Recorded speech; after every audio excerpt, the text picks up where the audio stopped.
Welcome to episode 59 of Fascinating, a Star Trek podcast.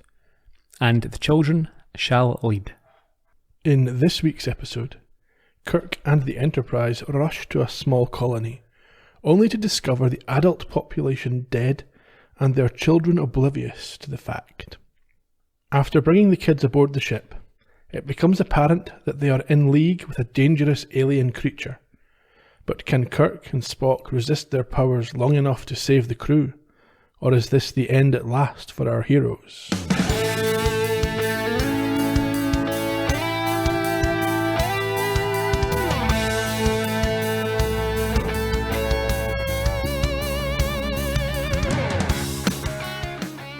Hail, hail, fire and snow.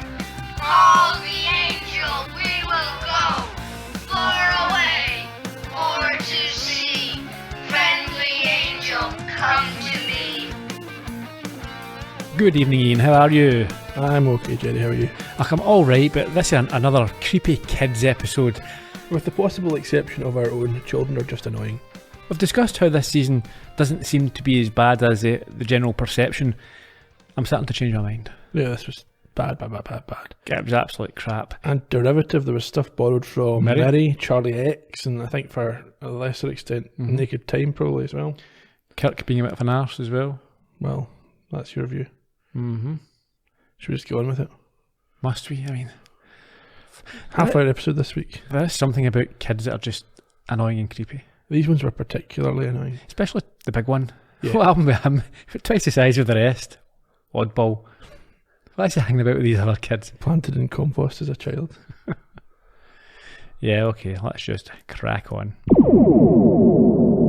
Simple. Captain's log to get us going. 5029.5. Distress call. Scientific colony beaming down. Where to?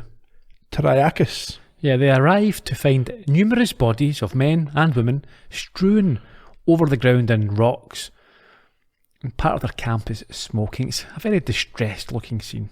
It is. A man arises from behind a rock and Kirk recognises him as Professor Starnes or Starnes. Yeah, he pulls himself up with his phaser out, but doesn't recognise Kirk before falling back down in pain and dying. Yeah, he looked terrified.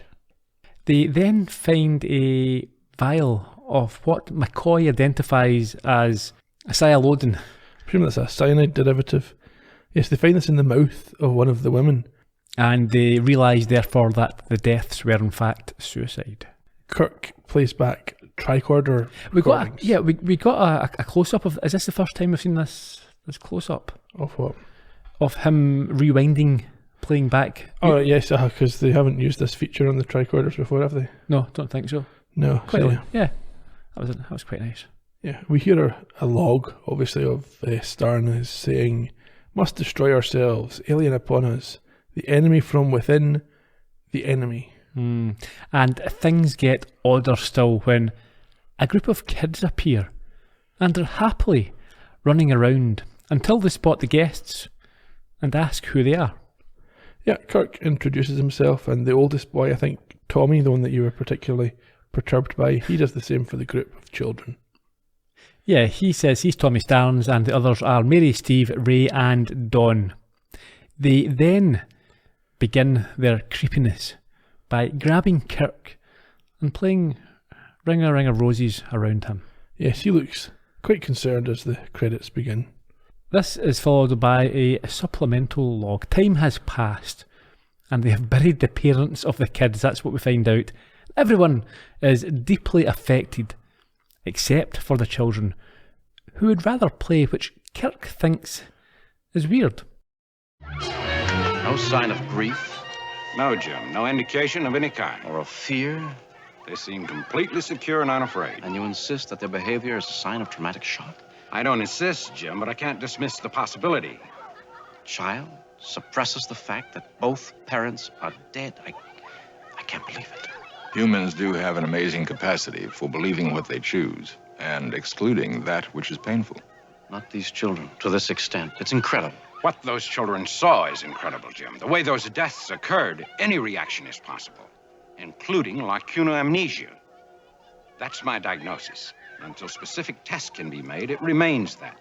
I'll be guided by that opinion, Doctor, for the present. What about questioning them? Not until the fabric of the traumatization weakens, or you can come up with another explanation for their behavior. Forcing them to see this experience now could cause permanent damage. Accepted, Doctor. I mentioned Kirk being an arse, and this is the first example in this episode. I appreciate that this was shot back in the 60s, but his complete lack of understanding and awareness of how trauma can affect people is quite evident here. It's thinking that they should be crying and mourning. They're kids, they may well not have fully grasped what's happened to their parents, and this is a way of dealing with it. Yeah, but Kirk does say he's going to accept McCoy's judgment at this point. Only because he can't think of anything better. Well, it seems a bit sus to him, but he's going to go with the expert, as you should. Yes, for the time being until he gets a better response from somebody else. In any case, he stops them from having fun and sends them up to the ship with McCoy as he proclaims to Spock that the answer to what happened is locked up with them. They've jumped very quickly to this conclusion, haven't they? Well, I think it's more in hope than expectation. The fact that they have no idea what's happened here. They don't know what's caused these adults to kill themselves. Maybe the children have information. Spock then makes a statement that the attack on the party must have been unprovoked. But this amazes Kirk. He's like, what attack? Yeah, he thinks it's just a simple mass suicide. Spock indicates maybe attack was the wrong word. It was, however, induced by an outside force. I think maybe he's referring back to the recording that we spoke about. Yeah, but he takes it further than that. He talks about, perhaps a chemical was involved. I mean, he's just making this up now. Yeah, based on nothing. No. However, he admits that he doesn't know why the kids themselves weren't affected. And again, this is just like Mary, isn't it? Yeah, and they start talking about maybe they're in fear of punishment, or maybe they're being rewarded for not acknowledging the death of their parents. Again, they're just making stuff up here. Unfortunately, for this theory, nobody else lives here on the planet. Well, yeah, they call it an uninhabited planet, but surely the fact that there's a colony there is... No, they call it otherwise uninhabited. Okay, fair enough. Spock at this point gets a reading showing that there's something going on in the cave. So they head over there, enter, and Kirk is almost immediately overcome by a wave of anxiety and panic and has to leave. Yeah, he notices it's not scientific, and Spock doesn't know what he's talking about. So outside, he says he's now fine, but wants to get back to the Enterprise to check out Starn's tricorder and to question the kids. I've not forgotten about them. No, they'll be getting what's coming. Up in the rec room, I assume, or some kind of mess hall. It's a weird scene, this. Chapel's giving them ice cream and decides to play a prank on one of the kids by giving him white ice cream. I've got a few issues with this. Firstly, the kids are all quite bratty and greedy. No one says thanks. They all just grab at things. It's very Charlie and the Chocolate Factory, isn't it? Yeah, they're quite obnoxious. Yeah. Yeah, Chapel has got tapes that she's going to use to manufacture their favourites. And they're all happy apart from a little one called Stevie. What does he get? He gets, I think, coconut and vanilla. It's all white. And she just did it to upset him. You think? No, she says sometimes you get an unpleasant surprise. But I thought that was just her way of calming him down. Well, maybe. I'm not sure if she meant that. Why would she? I know, that's why I thought it was quite unusual. Yeah, no, I didn't read it that way. In any case, what he requests doesn't sit well with me. And I think maybe it's a different culture that we would have had with kids back in America. Okay. Maybe ice cream is a bigger thing than what it is in the UK or certainly Scotland, because this is the 60s. He asks for chocolate wobble and pistachio. Now, when I was a kid, even back in the 80s, you had about 6 flavours. Yeah, well, you had vanilla, strawberry, chocolate, mint chocolate chip, rum and raisin. No, not as a kid. I would never have asked for rum. No, I wouldn't have taken it, but it was available. Maybe, yeah, but you certainly weren't getting kids asking for. I don't think, in fact, back in the 60s in Scotland and the UK, there'd been many places where you'd have got a pistachio. No, people didn't know what a pistachio nut was back then. Never mind young kids asking for that type of ice cream. Certainly not here. We would have had vanilla or chocolate. That would have been the choice I had. Yeah, or a Neapolitan, which was the combination of 3. Yeah. Like I say, I think maybe And again, this is just from watching movies and TV shows. You know, they've got the ice cream shop and the malt shops where they hang out, like in Happy Days and that type of thing. Maybe it was you'd ice cream fountains. What was it? That, you know, malt. I don't know. Used to go to the drugstore, and you could get ice cream. Just wasn't as culturally important here, I don't think. Sure. I mean, even in Back to the Future and some of the other things, they've got ice cream cafes. Yeah, but they hang about and they have floats. That's the thing. Again, that would not really have been a thing. Well, we had the occasional Coke float here, but not that often. Yeah, but teenagers wouldn't have went and hung out. Go out for one, no. No, you wouldn't have went to a cafe for that. That'd be something you make yourself. I like an iron brew float. It's quite good. Yeah, as long as the ice cream's good. Equi's ice cream, a little plug there. The best in Scotland. Some people say Nardini's, but it's not. It's Equi's. I would say Ronaldo's in there. Ronaldo's. That is. Always has been. Anyway, it's not Equi's. Is actually the award-winning ice cream shop from Hamilton. There's lots of award-winning ice cream. That's the top one. You can look up anyone around the world. Equi's, EQU, I think it is. Equi's ice cream. Today's episode is brought to you by. Wish it was big tubs of it. Imagine they sent us some. Oh, that'd be great. Yeah. What do you mean? Not me. You said it was some mobbing. Yeah, I'm going to take the Ronaldo's ice cream. Right, you do that. He also asks for peach just to complete this. And what's chocolate wobble when it's at home? I don't know. I'd like to give him a chocolate wobble. Just say chocolate. What's the wobble? Is that a different type of ice cream? Maybe it's a sauce. I'm thinking maybe it scoops on top of each other because it wobbles. Oh, I don't know. Like 2 or 3 scoops, yeah. Maybe.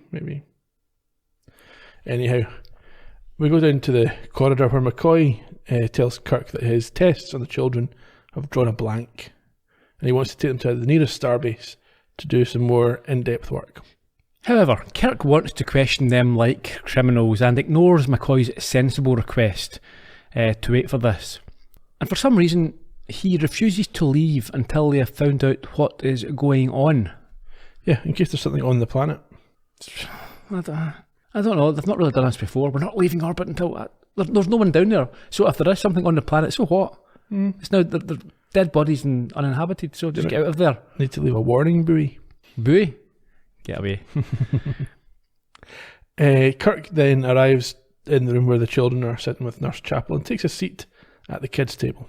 Yeah, after he joins them, they state that the Enterprise is better than Triakis, and they all agree that the planet wasn't that great.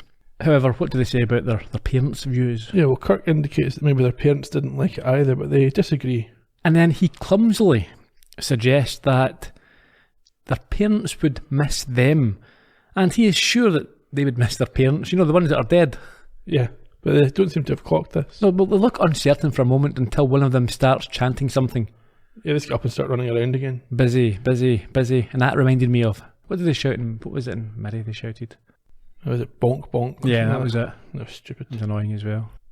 Their behaviour annoys Kirk, even more when the girl tries to sting him before Tommy asks for more ice cream. He's told no, because it's going to spoil his dinner, which leads Tommy to conclude that the crew are against them. He sends them to their beds, but keeps Tommy back to speak to him. So we're now over at a seated area. Yeah, he asks Tommy what he saw on Triakis, if he'd seen his father that day. And what does Tommy say? He says yes, and he seemed upset, but he was always upset, the same as Kirk. But Kirk says he's not upset with them. Why would they invite them on board if he didn't like them? And Tommy's response, I think, is something along the lines of, you have your reasons. Yeah, and then he confirms that he was not unhappy about leaving Triakis, as it was for adults. Their parents loved it down there. They were always busy. Yeah, he gives the impression that his parents are still happily on the surface of Triakis. Yeah, I don't think it has sunk in the severity of the situation. No, and this doesn't make sense because they were at their funeral. Yeah, but I think McCoy's point is that they're just not accepting it. They saw it, but they're not relating it to their own disassociation of something. Yeah. In any case, he leaves for his quarters and Kirk communicates to security, ordering a guard to be placed on them. And that's where we go next, their quarters. These freaks are now moving in a circle, with their hands joined in the middle, reciting some sort of incantation and healing a spirit. Oddballs. Very much so. And this summons a green man in a feathered cloak.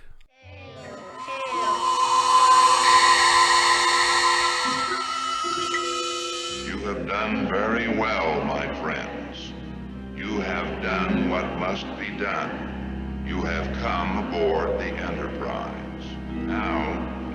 destination is a Federation settlement. Captain Kirk will undoubtedly choose a closer station. Do not let that deter you. Marcus 12 has millions of people on it. Nearly 1 million will join us as our friends.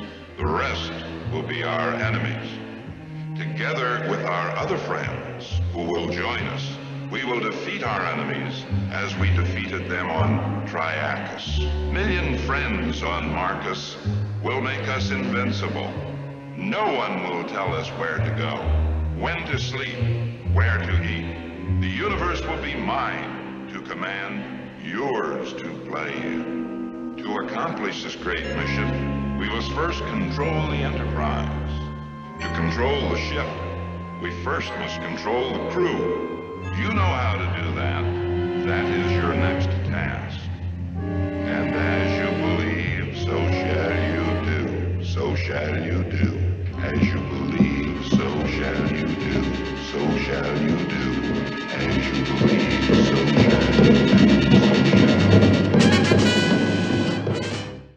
I don't know if it's deliberate or not, but that chap can't... I was going to say can't act, but it's worse than that. He can't talk. He can't read. The emphasis is on all the wrong words. They run into each other. Yeah, we'll get to that in the trivia. Will we? Yeah, there's a reason. It's almost as if it's a recording and it's not meant to be live, but It's very strange. it's an odd way of delivering your lines. Anyway, as we heard there, they finish by thumping their fists in unison.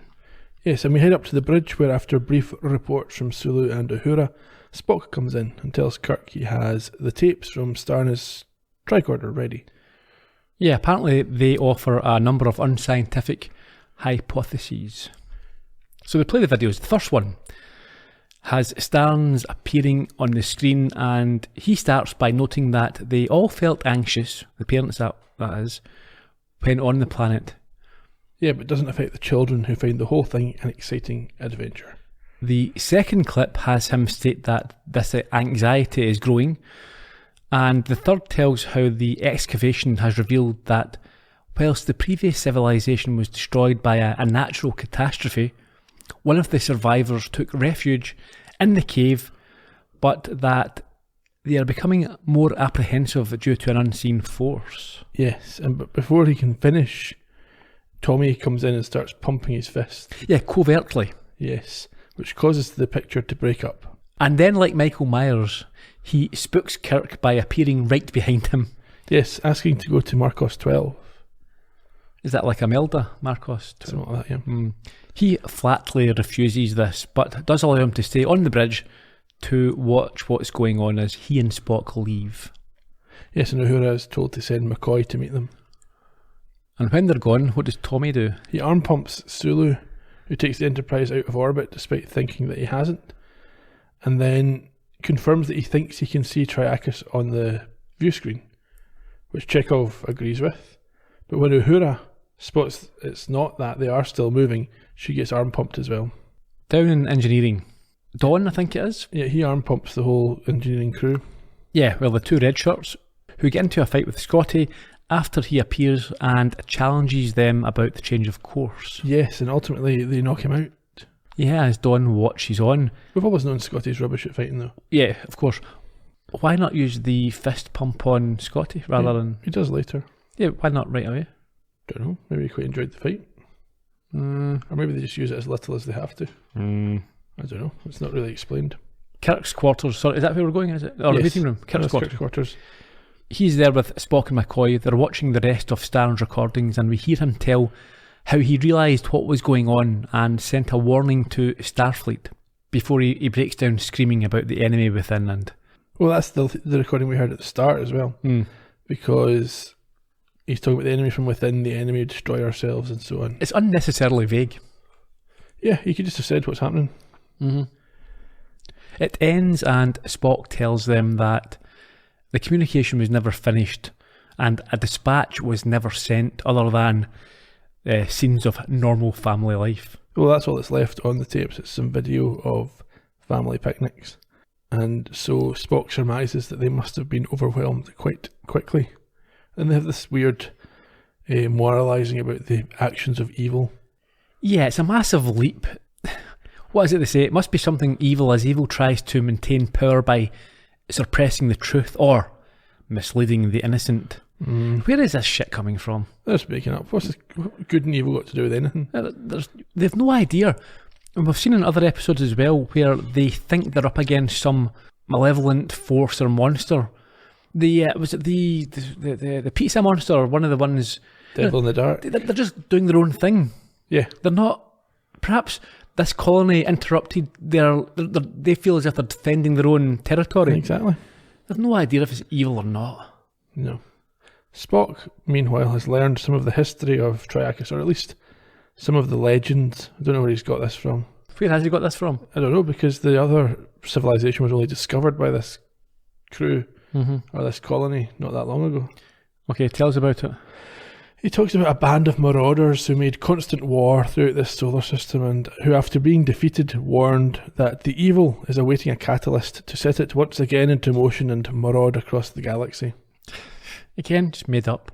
Garbage. Drivel. Yep. Irrelevant to what they're doing. Yeah. Kirk has also, before that, warned that he thinks the kids are involved. He's absolutely desperate for these kids to be well, evil and bad. they seem a bit dodgy, don't they? Oh, they're weirdos, yeah. But all kids are, as we say. They're pumping their arms at people and stuff. McCoy suddenly starts talking about tapping their grief. Yeah, that's one way of putting it. But Kirk says that they might do, but the ship and the crew come first, and McCoy leaves. I think he storms off in a bit of a huff. Yeah, he's not really being paid full attention to. Spock confirms in the wake of this that the colony on Triacus was the first expedition to come this far, and then just recaps about Professor Starnes talking about an unseen force and cancelling his request for a ship. Yeah, this request intrigues Kirk, and he orders that the planet detachment is beamed up so that he can ask questions and discover if the enemy within is on the planet or, in fact, on board the ship with them. Yeah, so he goes into the transporter room where he accidentally murders 2 of his own crew. We say accidentally. Well, quite deliberately. He tells the transporter chief to beam them away. Okay, what's happened here then, yeah? So the transporter chief, I presume, is under the influence of the children and not just misreading his instruments. Yeah. But he beams down these 2 to where he thinks Triacus is. Yep. But they've moved, so it's not there. And when he tries to beam up the team from the planet, obviously nothing happens. Yeah, they find out this is the point where they realise they're not orbiting. No, and they're not under the influence of the children, Spock and Kirk, so they should be more aware of what's going on. They don't make any attempt to rescue the 2 men they just beamed into space. Nope, there's nothing like, what can we do to get them back? Is there anything we can do? That was just like, they're it's gone. Too late. Yep, no, they're just gone. That's another 2 on his watch. The paperwork for this must be, we've said this before, it must be incredible. Yeah. Well, if he does any. They'll blame the children. Yeah. Oh, why not? Yeah. So Kirk puts a call into Sulu, who refuses to accept that they're not in orbit. Yeah, I think we've not seen this before. I'm not sure. They go over and they view the bridge monitor. Yeah, that's how they can see that they're not in orbit. They're moving.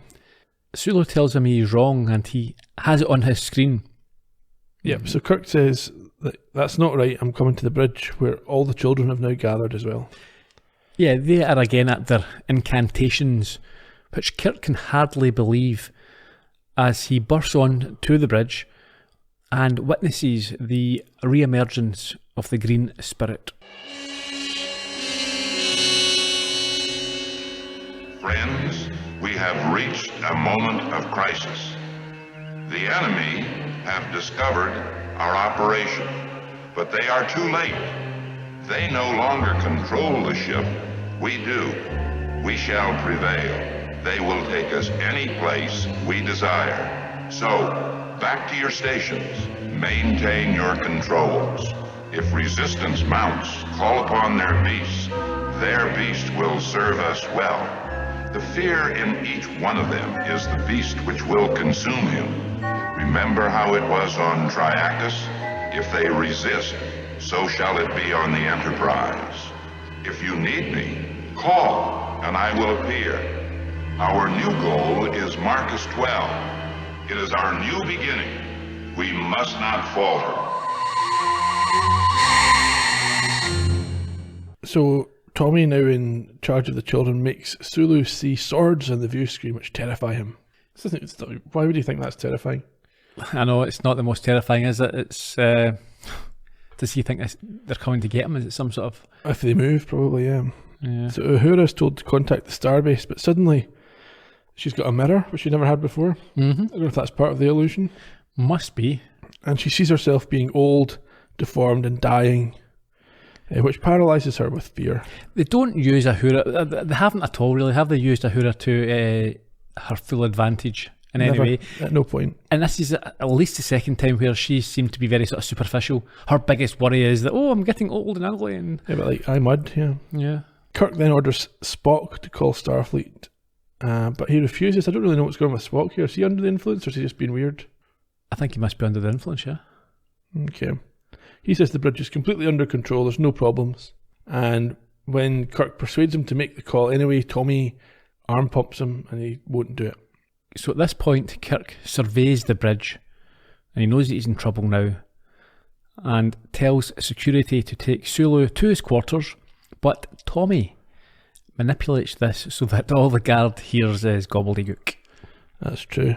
Spock, though, takes this moment to clear his mind, and as Tommy goes for Kirk, bringing him a sort of fear of loss of command and whatever else, Spock ushers him off the bridge, ushers Kirk off the bridge, while he wails about losing his ability. Yeah, he's acting like a naughty schoolboy here as well. It's a bit like in The Enemy Within when you had the good Kirk, inverted commas, who was just a wreck. Yeah.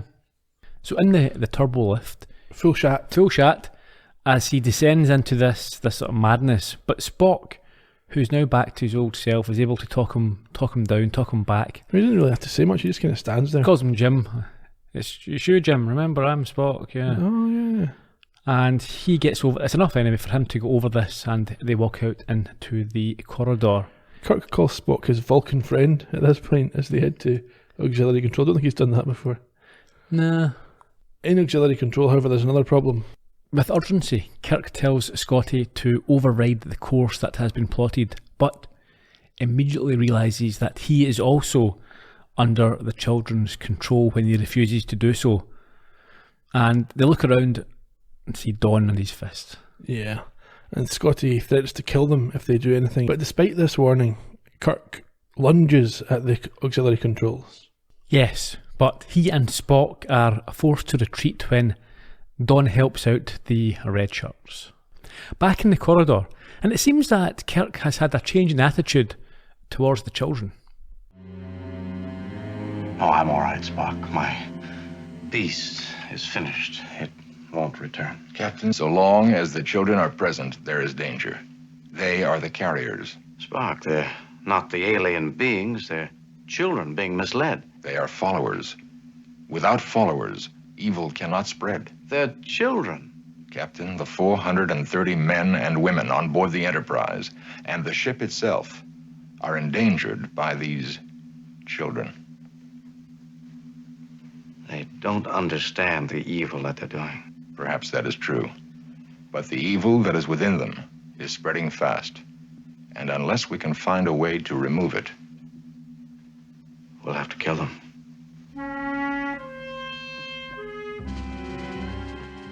Why is Kirk so confident that the beast will not return? It's happened twice now, and he's no idea that. Well, maybe he feels that he overcame it himself and therefore is immune. I say overconfidence. Yeah, it's good to see the return of bloodthirsty Spock. Yes, from season 1. We'll have to kill him. It's only only possibility. I think the reason that Kirk's attitude to the children has changed is that he's now seen the alien that's controlling them. Fine. Meanwhile, Tommy has led Chekhov and 2 guards to them, and he tells them he is placing them under arrest on the order of Starfleet Command. Yeah, Kirk almost manages to talk Chekhov down, but he goes for his phaser, threatening to kill them. So tensions and voices rise as Kirk tells him it's a false order, and Chekhov insists that he won't disobey any order, as we see Tommy pumping away. Oh, he just looks like an imbecile. Yes. Things come to a head as Spock starts an attack. He does, and he and Kirk are able to overpower both the guards and Chekhov and Tommy Scarpers. Yeah, I think he's quite disbelieving at this point. He realised that he's not all-powerful. Indeed, he probably tried to overpower or arm pump Spock and Kirk here without any success, I imagine. Up on the bridge, Kirk finds the smiling Tommy in his chair with Mary beside him, and a physical altercation occurs again as he wrenches him from the seat while insisting the crew will never take them to Marcos. Yes, he's going to make the crew understand what's happening and uses a recording of the children to summon the Gorgon, as he calls the angel at this point, after Spock shows up. And at this point, the remaining children join them on the bridge, followed by their green leader. Yes, he doesn't want Kirk to join with them because he is too weak on account of his gentleness. Yeah, apparently this cancels any strength, and like the parents, he must be eliminated. Kirk, however, has a plan. What's that? He's going to show the children family photos and videos from their time on Triakis. That, to start with, this seems sensible enough. It's a lovely family scene. It's joy, it's happiness, it's them with their parents. Brilliant. Yeah, and it's juxtaposed against this alien guy standing at the back of the bridge. Yeah, we see the smile spread across their faces until, without warning, they are shown horrific images of their parents' dead bodies. Shock therapy. Oh, it certainly is. Needs to snap them out of it. And at this, they look at Gorgon, who blusters and tries to defend these killings. Yes, but Spock calls him out, saying that Tommy's father was close to destroying him. But unfortunately, he recognised him too late for what he was. And that smirking Gorgon responds by saying, yeah, the kind ones always are. But Kirk says they're not too late this time. And with tears streaming from their eyes, the kids ignore his orders and promises, and instead they stare at him until he starts to disintegrate, fall away. He melts away. You can't live without their life force. I don't know. It's not. It's a bit like if you've ever watched Nightmare, when the bits of the crown and the face all come away. Yeah, well, I thought you were going to say Nightmare on Elm Street, and that's something that happens in, is it the first one? Right. Where he lives on the fear of his victims, and if you stand up and you're not scared, he doesn't have that same power. Yeah, that same idea, isn't it? Mm-hmm. But it's a very unsatisfactory solution here. There wasn't much to it. He kind of fades away, and any effect from the arm pumping that were still in place also drop off, and the crew is freed from his yoke. Although he does vanish whilst cursing them with death. Yeah, he doesn't sound very scary at that point. No. So with him gone and the kids in tears, the rest of the crew see things as they really are again. And McCoy arrives, delighted to see the children crying. Yep. Don't we all? Nothing. Yeah. Nothing better than the miserable children. I like to sup on the tears. To be fair, they have just murdered their own parents. Did they? I think they arm pumped them into taking the pills. Okay. I thought perhaps they created an environment where the parents felt they had to take the pills. No, I think they got arm pumped into taking it. Okay. Because that's what he says he told them the first time they used the arm pumps on the Enterprise, that you know how to take control. Ah. Yeah. So they must have done it before. Makes sense. Kirk at this point orders Sulu to reverse course as they've almost reached Marcos 12, and they're heading back to Starbase 4 as McCoy takes the children away. Indeed. And that's it. On to another adventure. Yep, that was crap. You didn't like the resolution? Nope. I didn't like any of this episode. I'm trying to think of any high points in it. Well, it was shocking that there was no repercussions for these kids for murdering their parents. They're under control of a... Yeah, they chose to go along with them in the first place. Yeah. No, I don't think it was their fault. The high point was definitely when Kirk murdered the two red shirts. Yeah, that was fun. That was good. And I quite liked the Shatnering, the full shat a few times. The full shat in the turbo lift, that was good. Yeah, and in the cave. Yeah. It was the way though, when he beamed those red shirts out, he's like, well, if Triakis isn't there, then we've just killed them. And Spock's like, yeah, Triakis isn't there. Yeah. You should probably have checked. Not again. Yeah, there's not much about this episode that they could recommend. No, I would quite happily never watch it again, and in fact I probably won't. Mm-hmm. Annoying kids. There's nothing more irritating than a precocious child, is there? Like these ones who are maestro violinists at the age of 8 and stuff like that. Absolutely horrible. Get in the sea. But I don't want to, let's not overplay. These kids weren't these kids weren't really good actors. They're neither good actors nor skilled as characters. I mean, like something like Shirley Temple and what have you, they're really, really annoying, but they do have ability, which makes it even worse. But they're just crappy actors and annoying. Yeah. The less we see of them in the future, the better. Although I do know there's one who I'm a reasonable fan of his work. Okay, we'll get to that. Yeah, no doubt. A bit of trivia. Yeah, sure. Originally aired on the 11th of October 1968, directed by Marvin Chomsky, the first of his 3 episodes in this 3rd season. Gnome's brother. He went on to direct films, TV films and movies like Holocaust, which had a young Meryl Streep in it. Romantic comedy. Yeah. Inside the Third Reich. What's his obsession with this? And Playboy's 25th anniversary celebration. As well as episodes of shows like Mission Impossible, The Wild Wild West and Hawaii Five-0. He won 4 Primetime Emmys and he's now 92. Still going strong? I don't know, but apparently alive. Edward Laxo was the writer, known for working on Charlie's Angels. I think he was going with one of the lead actresses at the time, kept writing her the main storylines. Okay. And was known for being terrible at writing. Yeah, laxative. Yeah, fortunately this is his only story for Star Trek. He also wrote for things like Mission Impossible, Mannix and the Rockford Files, and he died in 2009, so he won't be writing any more. Garbage. Thanks. He was 76 at the time. Good to hear. Not that Craig Huxley, as you know, played Tommy. It's his 2nd Star Trek role. Everyone remembers him as the nephew of Kirk in Operation Annihilate. Oh, yeah. Hear more about him on the podcast. Well, there's some interesting stuff about him on that podcast, about his music career. Yeah, his Big Boom Machine or whatever it was called. James Wellman briefly played Tommy's father, Professor Starnes. His screen acting career was short, featuring only 12 appearances in shows like Mission Impossible and The Twilight Zone. He died in 1999 at the age of 68. And talking of short screen careers, Melvin Belly played the Gorgon. He only had 6 screen appearances, including an episode of Murder, She Wrote. Yeah, good. He was terrible. Do you remember him as a judge in Murder, She Wrote? Nah. What's much more interesting, however, is his legal career. He was a celebrity attorney representing the likes of Zsa Zsa Gabor, Errol Flynn, Chuck Berry, Muhammad Ali, the Rolling Stones, Tony Curtis and Mae West. But perhaps most interesting of all is that he was the attorney for Jack Ruby when he was tried for the murder of Lee Harvey Oswald. Really? Yeah. The main man, yeah. Okay. That's brilliant trivia. Yeah, he wrote lots of books about legal techniques and stuff like that. I hope his court performance was better than this. Yeah, you would hope. This was terrible. Uh-huh. He died in 1996 when he was 88. Ah. I'm actually maybe inclined to go and pick up one of his books then, or read a biography or an autobiography would be good. Hopefully there's one of those there. Yeah. Of the children in the episode, the only 2 to go on to have longish acting careers were Pamela Ferdin, who played Mary, and Brian Tocci, who was Ray. Yeah, Brian Tocci's one I know. Ferdin was in shows like Lassie and Mannix, as well as everyone's in Mannix. Yeah. As well as voicing a character in Charlotte's Web, while Tocci showed up in Star Trek The Next Generation, Police Academies 3 and 4, and he voiced the turtle Leonardo in the original Teenage Mutant Ninja Turtle movies. Yep. And they're both now 62. In terms of actual trivia, it was hoped that Melvin Belly's profile would boost ratings, and he was hired only after his son was cast as one of the child roles. But this didn't pay off, didn't boost the ratings at all, and they had to spend more money on additional effects after his terrible performance was unable to be broadcast in its original form. Wow, so it was worse than that originally?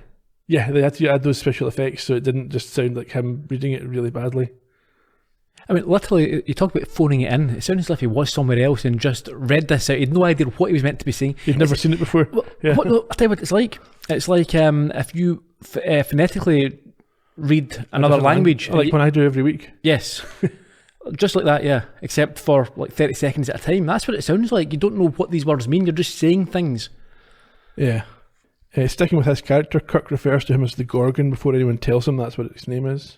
Okay. Which is a bit odd. A bit of a blooper. I think it's an editing thing where they put scenes in different orders and stuff like that. If you play the garbled speech that Kirk gave on the bridge backwards, he says, "Remove Lieutenant Uhura and Mr. Spock from the bridge. Confine them to quarters. Did you hear me? Take Mr. Sulu to his quarters. He's relieved of duty." He says that about 3 times. And also kill. Join the Navy. Yeah. In terms of international titles, the French went with Le Révolte des Enfants, or des Enfants, which means the Children's Revolt, which was probably one of the wars that France had back in the day. In Portugal, it was Ciranda do Poder, which means Circle of Power. And in Japan, they went with Akuma no Deshitashi, which means Apprentices of the Devil, or of an Evil Spirit. That's better. Next week, it's the 5th episode of Season 3, Is There in Truth No Beauty, which features the return of a popular guest star. That's a terrible name for an It's quite a episode. long name for an episode. It makes it hard to fit in our little graphics and stuff. Yeah. They shouldn't do that anymore. No. Certainly shouldn't do something like For the World is Hollow and I Have Touched the Sky, just coming up later in the season. Kidding me. Okay. In the meantime, find us all over social media. We're at Trek Podcast on Facebook, Twitter and Instagram. And you'll see our episodes on YouTube as well as on astartrekpodcast.com, where there's a post up for each and every show, so you can leave your thoughts, reminiscences, complaints and other protests. Until then, Cheerio. bye bye.